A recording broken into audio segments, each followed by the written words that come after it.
I'll take that home and use that one instead, and just have a broken PC. It's fine, everything's fine. Virtus.pro starting on the pistol side. On the T side, yeah. So, and again, we've got 3 players with utility from Virtus.pro. We keep seeing this on pistol round. Some people think, oh, it's too much, but I mean, I think surely too much, not enough, would mostly be dependent by how successful it is. Exactly, and well, just creating a bit of a distraction out in yard, and it's actually kept 4 people out there for now. And if they're able to hold on to these Molotovs, you can use one of them to hold that connector, but if they hold that one on Pasha on for long enough for the afterplant, that could be really tough for G2 to deal with, because they only have 1 kit on body. Look at this plant from G2, yeah, and then another Molotov coming in, but some CTs have made it through, although Shox is the only person to be getting some kills at the moment. Dangerous man to have alive, but then who isn't on the G2 side? The numbers running out for Virtus.pro. They don't have any more grenades, so they've got the plant down, but they need more than that. Barley getting just 1 frag, Body trying to find the bomb, but it's Barley alone now. Can he get himself a 1 versus 1? They don't know where he is. They don't know where he was. There it is, Shox with his 4th kill of the round, and that bomb will be defused. I mean, great initial take from Virtus.pro, and they do the correct move, which is to move forward up towards connector, try to make the rotation really tough for G2. Obviously, Shox hitting a couple of great shots to make that work. But I'm a bit curious about why they wanted to use the Molotovs, especially for the same position with that big of a gap in between them. The first one from Bialy makes sense because you can still make sure that the G2 rotation is slower and you get more forward positions. But the second one from Pasha is, I'm not sure if it's completely necessary. And you can't know if you're VP in that situation. That Body has a smoke on him. Yeah, I think it was maybe to. I think the timing was off because I think it was a planter who threw that last Molotov towards connector. Oh, this is getting awkward for G2 now. Shox has to stand his ground, and Shox is Shox, so he will be fine. Perfectly fine. Everything's fine. Neo with the bomb moving towards the B bomb site. Body will have to try and hold things down there. He's only got 17 HP, so he's backing off, trying to use the range, so perhaps there's opportunity for Neo, especially as he hasn't revealed his position in as much as he's not making noise. And he may get a flank on Body in this position, but I don't know if Body knows where Neo is, because he's rotated back to almost the default plant spot. So this is getting super weird now. Neo's looking for Body, Body's looking for Neo. Oh, just not enough tags. 8 HP left on Body. Yeah, it's a rough 9 damage hit from Neo with that Glock. Not the most powerful thing, and he ends up in it ends up being a perfect situation for Body just because, well, Body happens to be looking the right direction at the right time, and also gets, as big of a distance between the two as he possibly could have hoped for. Otherwise, we probably would have been looking at a bomb plant from BP and an even stronger 3rd round buy. Would have had quite a bit more utility. Again, well, we're seeing the aggression continue from G2, and I like this. We've seen teams like SK be really aggressive on that inner bomb site on their TD sides. That is a bonkers setup from G2, and it's going to work out. They're going to upgrade their weapons as well, at least the UMP that Scream had. Scream on an AK, not an ideal situation. Snacks on the A site, but the bomb is miles away. Yeah, and fortunately for VP, they didn't. Well, the bomb didn't get spotted by G2, so they don't really have any more information than the 2 frags they got. But obviously, that in itself is going to be very beneficial. Snacks, though, has been able to get his way out into yard, and he's going to find RPK rotating back in towards yard. That does give his position away. How does he get the bomb down, though? Because G2 have both sides of the site covered at the moment. If Scream goes down and connected, that would be a really huge frag. But it's Pasha to get taken down again. That AK onto Scream is a very bad scenario for Mr. Edshot. Smoke goes down, but even then, Smith has the AWP towards the back. I'm not sure if Snacks just spotted him there. How do they get the bomb down? They kind of might have to go for a bomb plant inside the middle of the train. Snacks, though, will face, and now Bialy will join him. It's a really tough situation to be in. And it's like you said, the fact that they had both sides of the bomb train covered off, there's no way Bialy can actually make it to the bomb site without getting spotted by Shox, and that's going to trigger whoever's playing close enough to the bomb site from G2 to push forward and be more of a nuisance. So Virtus.pro more or less had to rely on Snacks finding 1 more frag in addition to the kill on RPK, and that kind of a situation if they wanted to get a bomb plant down. Buddy going aggressive all by himself, though. Gets tucked into the corner, and he can do a lot of damage here. Yep, Shox is not in a position to help him just yet. They're lining up for him, though. 2 headshots for him. He's going back to the well, but he can't get a 3rd frag. Done some good damage, though. M4 collected by Taz, but again, this is an eco round from Virtus.pro. So we'll see what else they can do. That is a good start, though, considering their investment and the cost to the CT side. So far, so good. Taz facing. Nice dink, and Shox really wants to get out there before anything else happens, and that might cause RPK to go aggressive to make sure he can secure his teammate's position. Looking away at the wrong time, though. Just about to get the kill. Snack's gauntlet run is... Oh. Oh, he's close. That was quite the gauntlet run. Yeah. The Molotov, though, would have been the final decision there. That was a determined Snacks there. Not going to work out, though. But again, not the biggest investment from Virtus.pro that aren't, and they're going to have a perfect buy pretty much coming in here. No ops on their side, so probably going to see an execute coming in from them. Yeah, Smiths will start off the proceedings with the AWP on the CT side, the solitary one. Going to the high ground. Can look left and right of the train, mostly to the right. Ooh, Shox waiting for that second flash to come in from a teammate. Scream coming up for support as well, but he hasn't seen the angle. Still gets a kill, of course. It is Shox after all. What else would you expect? That's the kind of aggression that we saw Cloud9 leading a trend of on New Train, at the very least. Way back when they had that run from GMAC Valencia. And this is very different from G2, what we've seen from them previously on Train. And it's definitely catching Virtus.pro off guard. Body in a bit of an awkward situation here. He's going to try to bail out. He's going to have to be very careful. Very close. Meanwhile, Pasha, another situation where he's getting the multi-frags. Shock's going to face, though, with good timing. The grenade in Pasha's hand will cost him his life. This duel is still going on. And finally, Neo will be the one to win it. So, despite those early advantages, early aggressive map control from G2, they still have the man disadvantage. Scream exposed to high and low at the same time. Almost, but not quite. And now it's Shox. He's got 2 kills already, requires 2 more. Can he get into position before the bomb goes down? Does have an op, so we might be able to find one pick here, but it's going to be extremely hard to find Neo, who's pushing up forward here. Yeah, Neo's basically on the flank position. Doesn't know where Shox is just yet. Taz goes back to the well, and that will cost him. And now the question is, can Neo get into position? Shox on the other side of the train. Bomb planted for default. He's going for the hero defuse as well. And Neo's still walking. He's going to be close. Half a second. Oh my god, he gets the headshot. That's way too close. Oh man, the VP make it work. That was a crazy round. Pasha picking up those 2 frags in Ivy, and the fact that Body decides to come back for more in that battle, the prolonged battle versus Neo on Inner. And I definitely think G2 had a lot of opportunities to get back into that round without giving up too much to Virtus.pro, because Shox is able to shut down Pasha, so the pressure from Ivy is taken off, and Body could have played that position on Inner way more passively and still been okay, and just relayed information to his teammate and allowed them to set up for a retake. Will we see a fast play from G2 towards the B bomb site? I mean, it's quite standard for defaults to just have the one person towards B. So I always wonder where the fast plays are from a T side, at least into the B bomb site. And they are very deep on A, G2, very deep indeed. There is no one anywhere near connector, if you see on the minimap. So Body, if he gets picked off here, that is going to be a disaster. If smoke goes down, though, that will slow things and buy time for G2. And you can see Shox gaining so much information here with the aggressive push once again, and there's no coverage from VP at all. And you can already see that the rotation is coming in from G2. They're going to have 4 people on that Inner bomb side. Body using the Molotov to buy even more time. The only thing that can go really wrong for G2 in this kind of situation is if Pasha decides to get a move on and push aggressively behind here on the backstab. But Shox is just nearing. He's like Jaws right now.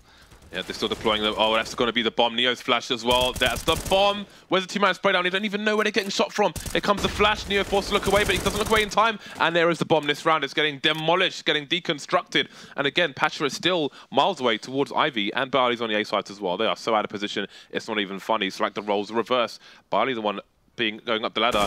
Shox caught completely unawares though. But there's not enough time. 15 seconds. There are still, well, we've got Scream close to the B bomb site, but Smiths gets to pick 8 seconds now, and Pasha will be dispatched off as well. Wow. This G2 aggression is really working out. So they reset VP as well. VP couldn't find themselves in a worse position right now. This is very impressive, though. Again, they have some small things that they can shore up on. Like, for instance, there's no real reason for Shoxy to go after anyone down pop to see if there's any information, because they have the bomb. He can still set up in brown walls and be perfectly safe from white walls. He also has body nearby him, so they can set up and actually put up a crossfire that's going to make it so much harder for Virtus.pro to actually do anything. But, well, they're getting the results they want, and Shoxy's just on a tear. Jesus Christ. This is crazy. He's never going to stop, is he? Yeah, no. He's like, get back. I will have my ace. I will have an ace, please. Je suis ace. Je voudrais un ace. My French is so fraudulent. It's terrible. It's really embarrassing how bad my French is. It's like grade 8 French. 17-2 for Shoxy. Just an average game, of course. There's not a lot of things you can do, and the coolest thing about this so far is the fact that he's been doing it all over the map. He's been going aggressive into A main, he's been going aggressive in Ivy, he's been going aggressive on inner. He's literally just doing whatever he wants right now, and now he's got his hands on an op. Oh, lovely shot there. The pre-fire, of course, Shox is going to win. He's going to survive. Support flashbangs coming in from a teammate, and he will just hold this angle. Oh, man, it's just awesome to watch Shox when he's playing like this. Yeah. And I hope it lasts until the major, because damn. When you got that Go TV option. Oh yeah, no, you don't even need it. You literally just need a dedicated cam on Shox. Yeah, I'll get 5 computers. 5 computers, all on Shox? All on Shox, yeah. All on Shox. Let's do it. One for like third person, one bird view. Yeah, one just looking at his face. He needs to have the facial expression, of course. RPK chipping in as well, and it's all down to Bialy. He's got the bomb and a smoke, but... Hope and a prayer. Yeah. It's not going to work out, and 7-1 for G2. Very impressive start. Yeah, this is monstrous. I'm just going to be curious to see, because on Overpass, VP didn't really adjust too well.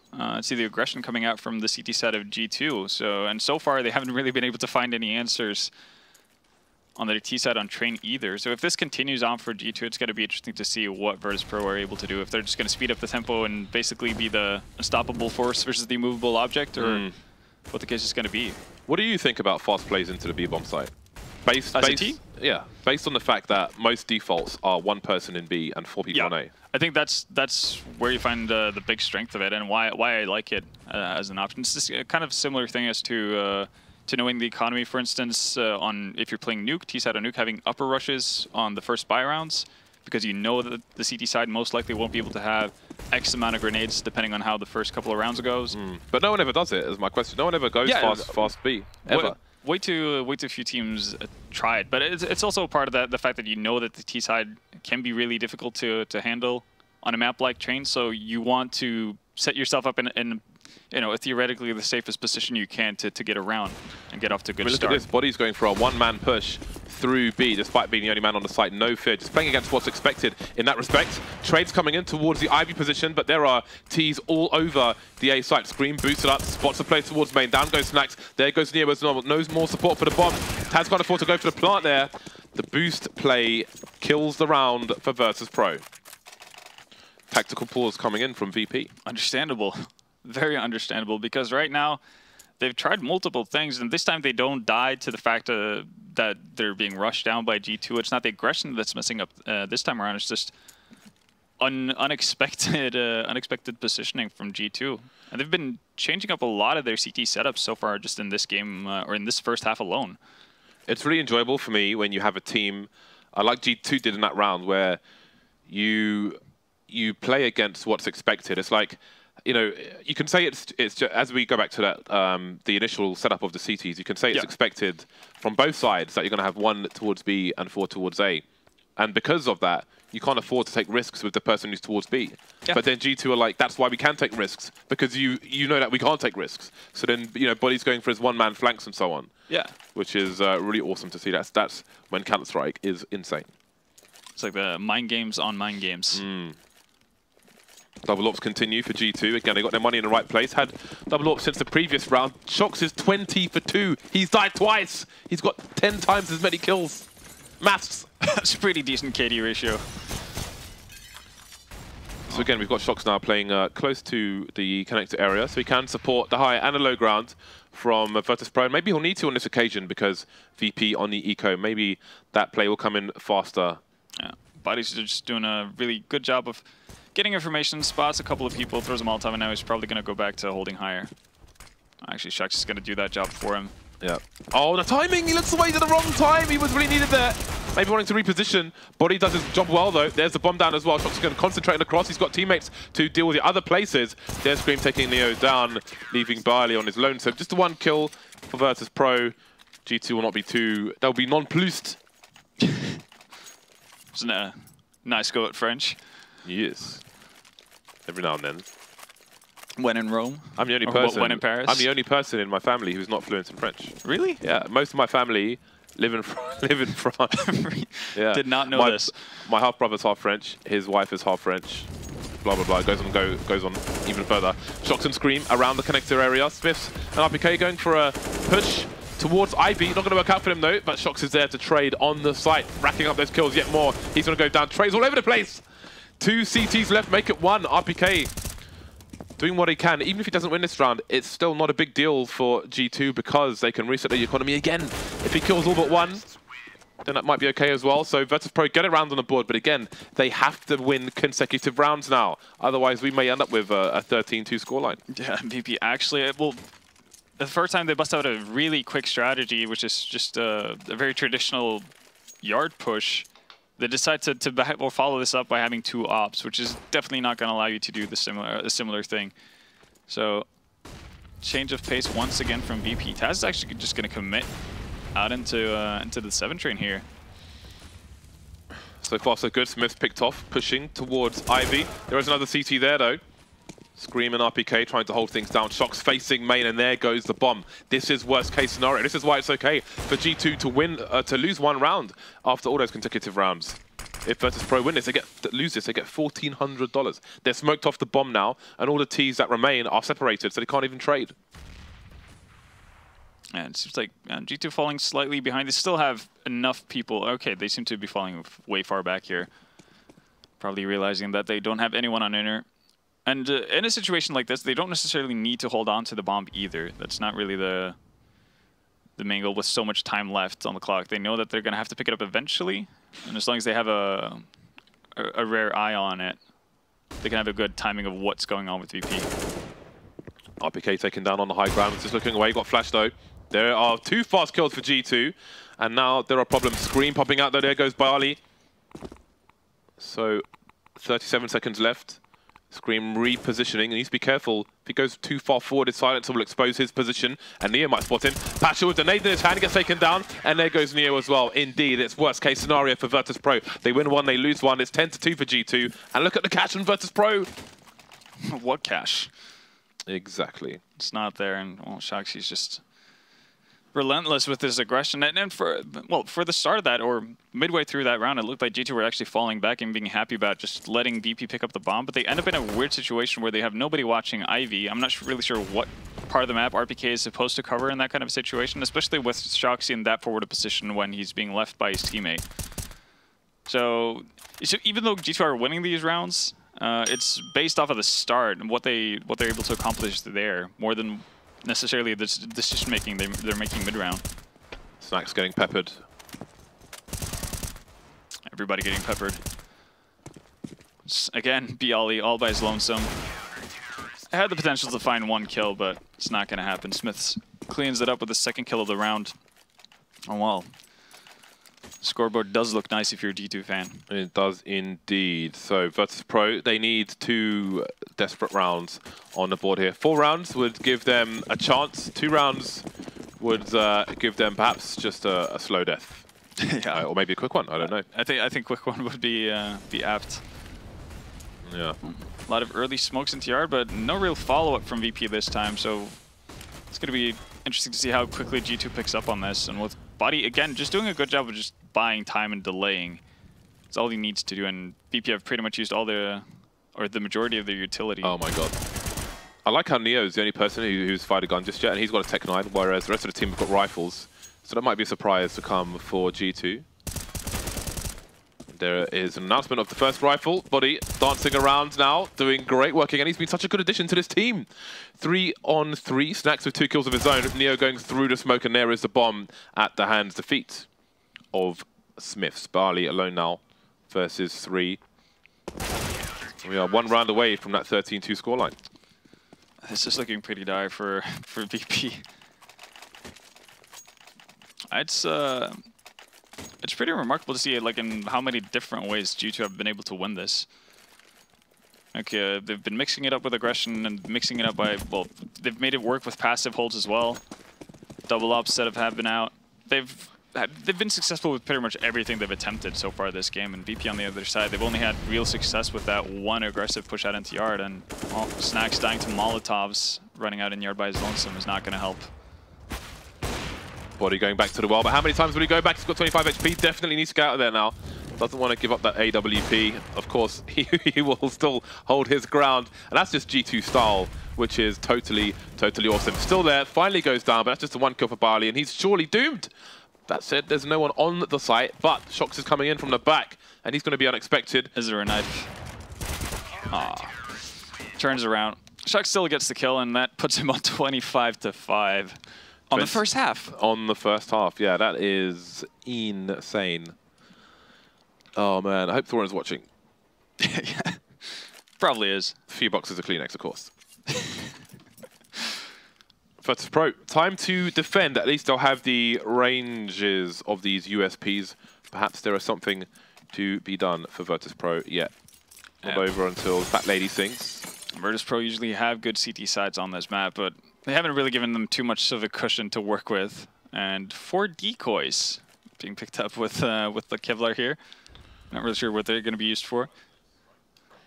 In any case, seems like G2 not opting to go the utility route in the same degree that VP have. They're just going to go for brute force here, and Taz lets 3 people pass. It's going to be a ton of information. You can see the rotation going on already, and he's going to be able to deny the plant. Really well done by... Yeah, that's awesome. Information playing a pistol round, don't see that every day. Body may still yet be able to get the bomb down though. 2 of these G2 players have got USPs, and they've still got a man advantage despite the play from Taz. Neo can't find a headshot on this occasion. Just a little bit of strafing can do so much. Pasha now in a 1 versus 2. They're going to set up for the double peek, it seems, G2. Or at least try to. Scream can just play this as he likes. There's no defuse kit on Pasha yet. He's just going to go out for a casual 1-tap. It is Scream after all, but initially, very good decision from Taz to just let those 3 people go back. I would have rather seen him fall back after taking out the planner, because at that point you've disrupted G2. They're going to have to basically halt their aggression towards the CT connector to gain map control, and they're going to have to get the bomb down. And at that point, Taz can just be a constant nuisance up on higher instead of taking that second fight. So because it's such a big risk. If he goes down, you're allowing G2 to get control over the bomb site to a certain extent. But right now, not really that many things go in the way of VP in any case. So I guess frustration might be playing a tiny bit part of it. Full committal from VP into this round, not surprisingly. Don't want to let G2 get to map point and play with basically 13 match rounds. But it's not the most impressive buy we've seen. How long will G2 wait? A minute 10 on the clock. They're not pressed for time just yet. Yeah, they don't have too much utility really to use when they eventually want to execute, but well, Snacks gives away the first frag. That is going to open up quite a bit of space. You can see VP have set 2 people up towards that inner bomb site as well, so it's really only Neo who has any sort of idea what's going on in yard. Y'all is going to get a frag on a dropping RPK as Neo goes down, and well, this is looking dire. Posh is going to have to come up absolutely monstrous if they want to win this. Not going to happen for him. Taz, last man standing with full armor on a CZ. He might just have to save this for a coming round. A coming round, maybe the last round. Very likely, because the buy that we saw from VP, that's just about the same thing that they're going to be able to get going into the next round. So Taz holding on to Kevlar, that would be nice. Would allow him to get some utility. Maybe potentially a shotgun if he wants to play close-up somewhere. And that could garner some results, but right now, G2 couldn't ask for a better situation. Yeah, maybe he drops a Mag 7. Yeah, I would imagine that would be the best-case scenario. Maybe drops it for Bialy if he wants to play close-up and pop, or he could even drop the CZ for someone else, pick up the Mag 7 for himself, and play on top of the bomb train on inner, play a funky angle, really, to see if he can at least find 1 frag and then bail out. Yeah, I can imagine he dropped the Mag 7 to someone else, though. It has dab hand with the with the CZ, and there we go. Snacks will take it. CZ's onto Bali as well. We'll see if any of these Virtus.pro players can make it to 10 kills. Nobody's on double figures. That's a perfect goal to have going into game, isn't it? Oh! Would be Snacks to do that. That was quite the shot. Scream enjoyed that as well. Right, no problem in chat. Anyway, what else can be done? Taz getting a kill with the CZ, keeping a man advantage for Virtus.pro. Shox and Smith have some work to do, need to join each other. Shox spotted on the site with the bomb. Smoking off, that's going to limit the crossfire shenanigans. Going through the smoke. Pasha, so unlucky there. And there goes Taz as well. Dispatched of in brutal fashion by G2. 16-2, a monstrous game of train from the French-speaking team. Yeah, and it's super enjoyable CT side to watch, actually, from what we've seen from them in the past, where they've been rather static, very passive, especially actually when they get the AWP in their hands. The fact that they, they'll have Smith's one of the few players to actually play from the back of old bomb train, that type of thing. The fact that they were just relentless with their aggression was really cool to see. That's such a sick match to see from G2 as well, because I know that the way Shox's vision of the game, the way he thinks people can play at their peak is essentially if they have, like JW and Fnatic, if they have the confidence to do what they want to do, what they think the best play is, and have the freedom to do that as well. Yeah. So when you see the one-man pushes and all those crazy flanks and so on, the pushes on overpass, but the pushes from body as well, like if they have a read on the situation and they're not afraid to take that read, I mean, it allows